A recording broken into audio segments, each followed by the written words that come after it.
Greetings, one and all, and today we're going to be talking about Zeta mats and Zeta abilities. Specifically, not my first 10, but my first 20 Zetas that I applied on the GoTanks account in 2024 that I started fresh this year. The hope is just evaluating how I look at Zetas and decide which one to get and when. Kind of weighing a variety of considerations within the game. I'm also going to share some Zetas that I just completely avoided on this account. I'm going to be going in order from first all the way to 20th, so without further ado, let's get into it. So my absolute first Zeta on the account was Captain Rex Unique, the Lost Commander. And this was largely in part due to the level it was available at. So the first time I started playing this game, I had Zeta mats prepped way in advance of actually being able to apply them. Because most of them came around or available to apply at level 82, 84, something like that. Rex's is available to apply at level 72. It has a lot of extra stuff, some extra damage, extra speed, recovery for him as Clone Trooper. But it was just available really early. Phoenix was the first team I was using mainly, so that is why Rex was my first Zeta. When I avoided it, I did not get his special. Like, don't even really worry about that one. My second Zeta, which probably would have been my first if it was available at an earlier level, was Emperor of the Galactic Empire, or Palpatine's lead. Now, I have talked a lot about Merciless Massacre and the value it has, and the reason I didn't get that before Palpatine's lead is because it was only available at level 84. So Palpatine's lead was available at level 82, so that made the decision easy for me. I had a Zeta once I hit level 82. So I went ahead and slapped it on. Super valuable. When a debuff expires on enemies, Empire and Sith allies gain 5% turn meter. And that does a lot more than you think. Just because there's so many debuffs on this team, expiring is a pretty liberal interpretation. It means if it just expired over time, if you dispelled it with like Vader's Calling Blade, or if the enemy just dispelled it and cleansed it. Those all count. So it is tons of turn meter for the whole team. And on top of that, normally Sith don't get turn meter from inflicting debuffs. So they're only really getting turn meter on the team from them expiring. So that is why it is super valuable and really just creates the team on a level. And the Merciless Massacre, I mean, it's insane. Like, he just goes on just that. A Merciless Massacre, a Rampage, tons of extra damage, tons of bonus turns, and when you already have Pal Bleed, you can almost create a full loop by doing Force Crush, then go into, because Force Crush, well, actually, you don't need Palpatine's lead Zeta for that. It's just naturally he's going to get turn meter. You do Force Crush, you go into Merciless Massacre, throw the blade, do all the basics, come out of Merciless Massacre, do Force Crush again, throw the blade, hopefully kill someone, and then get back to Merciless Massacre. So it is tons of fun. And these two combined for a very potent combo in not one but two assault battles. So super important. They order my 2 and 3.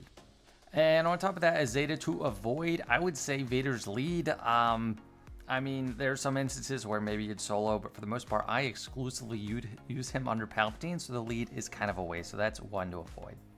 My fourth Zeta was kind of a left turn from the others. Not a game-breaking team that I have in the Geonosians, and I haven't even focused on them that much in some of these recent videos I've been doing. But the Zeta I applied was Queen's Will, and that's because it essentially makes Geonosian Brute Alpha a double character. At the beginning of the turn, you summon the Brute, and they taunt for a turn.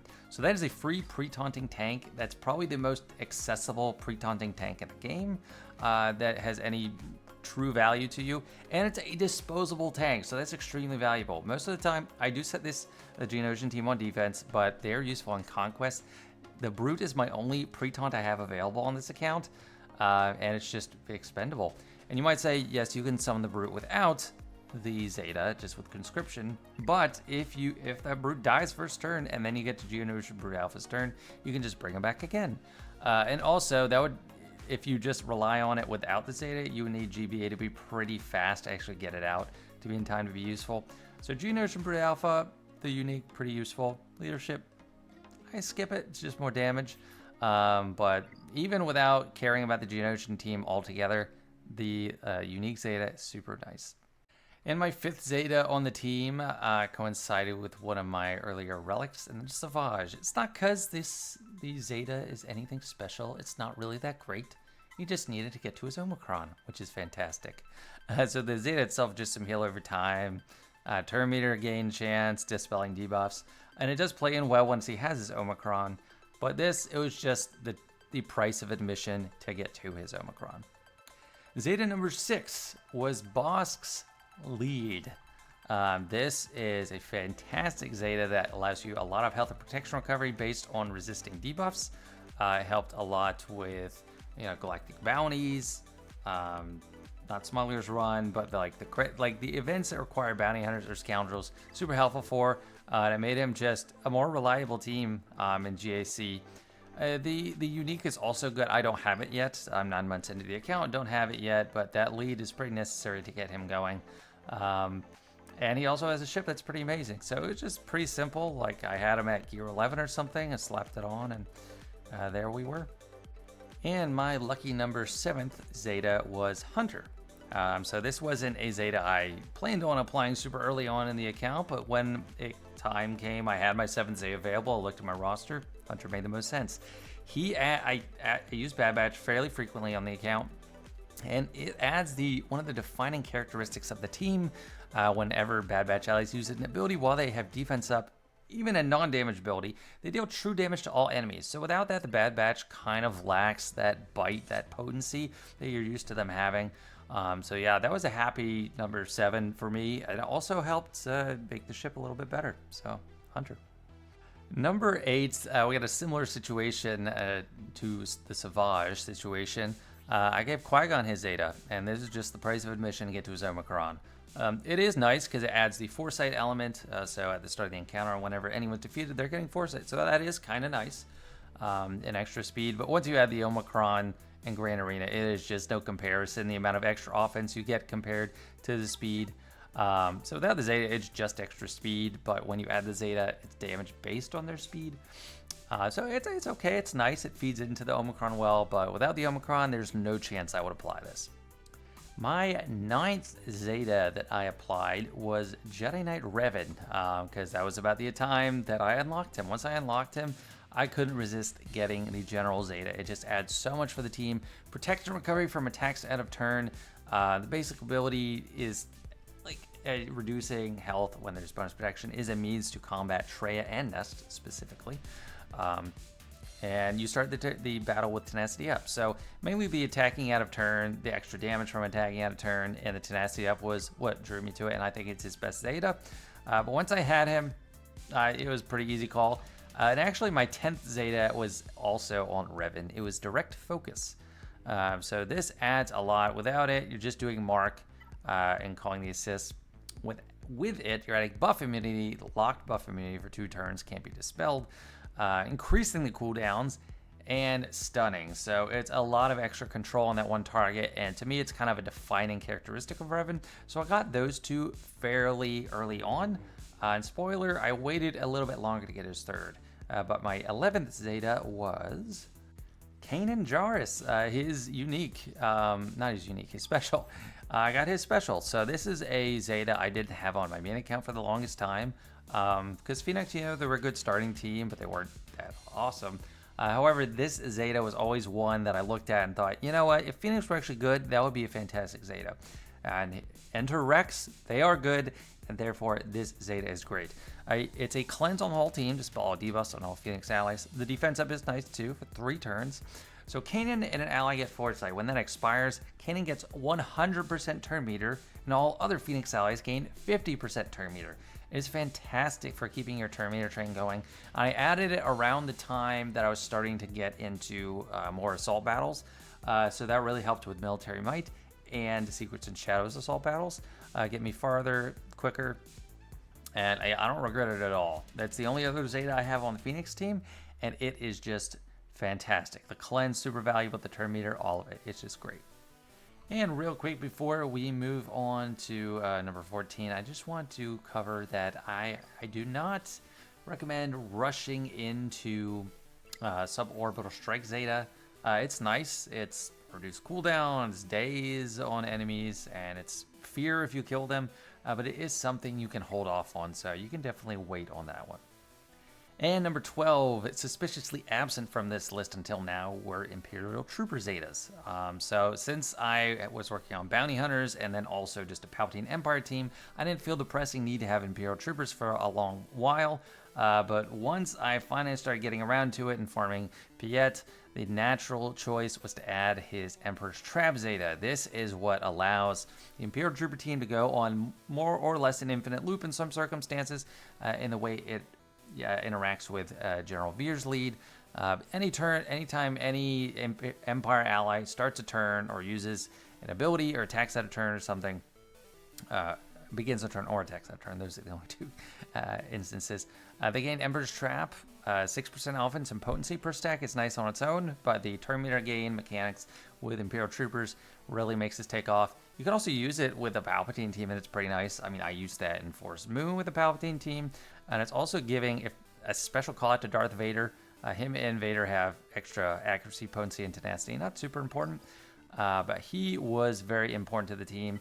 And my next Zeta after that, so my 13th Zeta was General Veers himself, as I just talked about. You don't need it on the lead. The lead's just fine. So you can function without his unique, but the unique adds that extra boost towards the end. Without this Zeta, you have a chance to gain some turn meter, but with the Zeta, you have a full chance whenever an enemy dies, you're going to gain, all Imperial Trooper allies are going to gain 50% turn meter, and they're going to gain that offense up. So the extra turn meter plus the buff gives even more turn meter, so it's like 60% turn meter granted when an enemy dies. That really helps complete the loop. So those two, pretty much the most important stages on the Imperial Trooper team, number 12 and 13. Number 14 was Wampa. And Wampa, like Savage and Qui-Gon before him, was just a gateway to get to the Omicron. It is on Cornered Beast. The Zeta itself just gives some extra counter gens, health steal, and offense for each damage over time on enemies. It does play in nicely to his Omicron, but if you do not have the Omicron ready to apply, or you don't have him in a good gear position, I would not recommend it at all. So this was literally just a roadblock to the Omicron. I, however, do not have any plans in the foreseeable future to add the Furious Foe Zeta. That is healing immunity on all enemies for 2 turns. It is nice. It's helpful once in a while, but it's not at all essential. So I'm just going to keep rocking Wampa with the 1 Zeta and the Omicron. And number 15, I finally got back around to rounding out Revan Zetas, giving him his 3rd and final one, Hero. This makes him immune to stun and ability block, and also gives some stat boost to his allies, doubled while he's in the leader slot. So this is extra tenacity, health steal, max health, max protection, crit avoidance, defense, and crit damage. Lots of different stats given out to the team. And the reason I finally got back around to it, I was coming across a lot of instances where he was getting ability blocked and he was getting stunned, so it was actually starting to become kind of a burden. So it was a natural time to go back and slap that last one on him. Number 16, I finally started getting around to the CLS team, and I started with Han Solo. I had him for a while before I had Commander Luke, so I think the fact that I had him first and I had some more gear on him is why I put one on him before any of Luke's. And just to be clear, the Zeta does not make him attack first, it's what makes him attack twice. So extra crit chance, and then when he uses basic attack, he attacks again, dealing 50% less damage. So it is less damage, but it's also either reducing turn meter or having extra damage applied to it if they're under 50% turn meter. So it's just a nice add-on. You can kind of throw them in anywhere and get a stun right away, and yeah, it was just pretty cool. And then my 17th Zeta, shortly after I got Han Solo Zeta, was Luke's unique, his 2nd unique. It binds all things. This gives him protection recovery when he inflicts a debuff, but 10% turn or whenever he resists a detrimental effect is the protection recovery.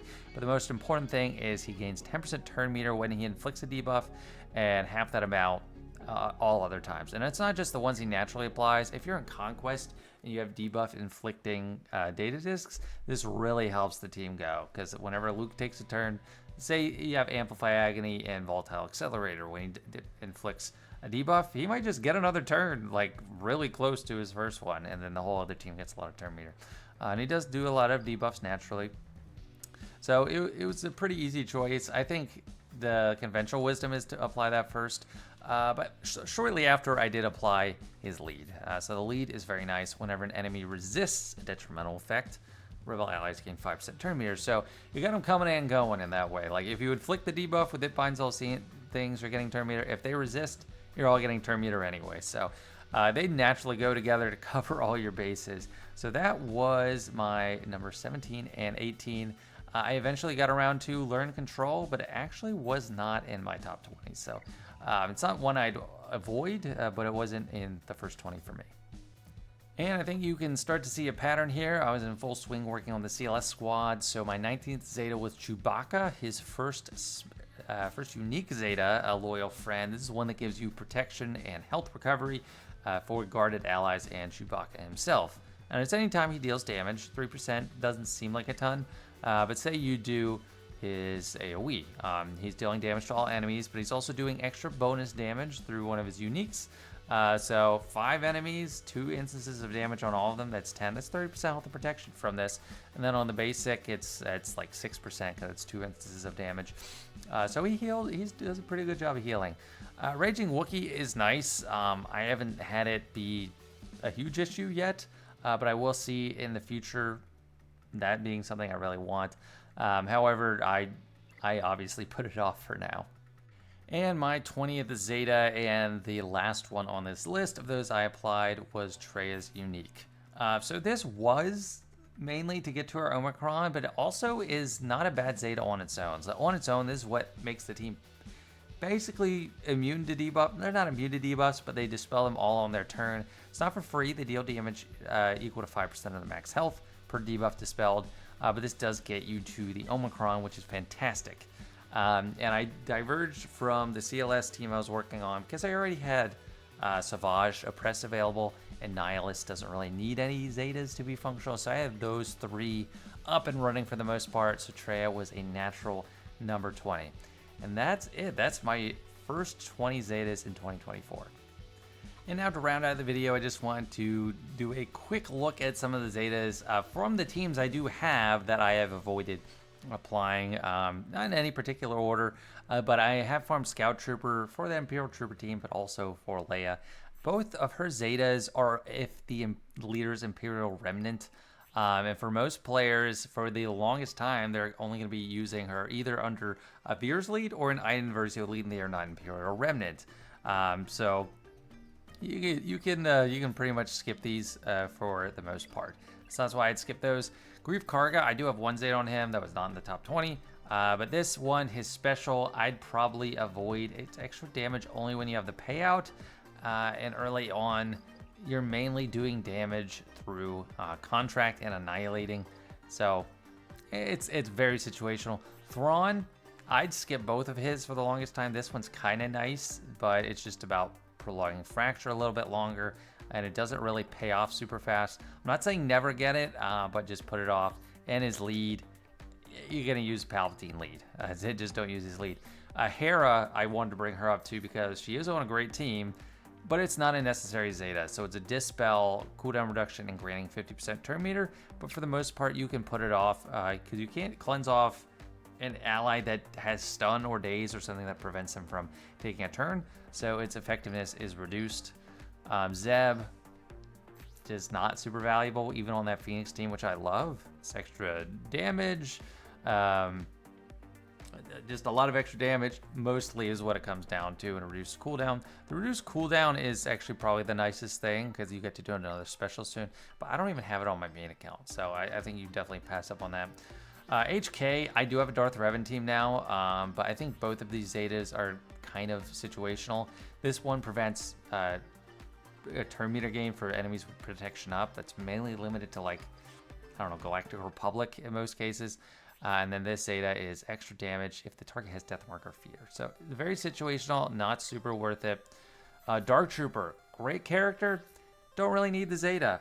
You're only getting extra stacks of Dark Trooper if you have less than 3 already. In optimal cases, this will play no role in the match because you won't get below 4. But even if you get down to 3, this doesn't help you get back to 4. So I think you can skip it in most cases. Mando, his unique is great, but just There's just another warning not to apply lead Zetas for bounty hunters that you're not going to use the lead of. I did use his lead a little bit early on before I had boss, but don't give him his lead Zeta.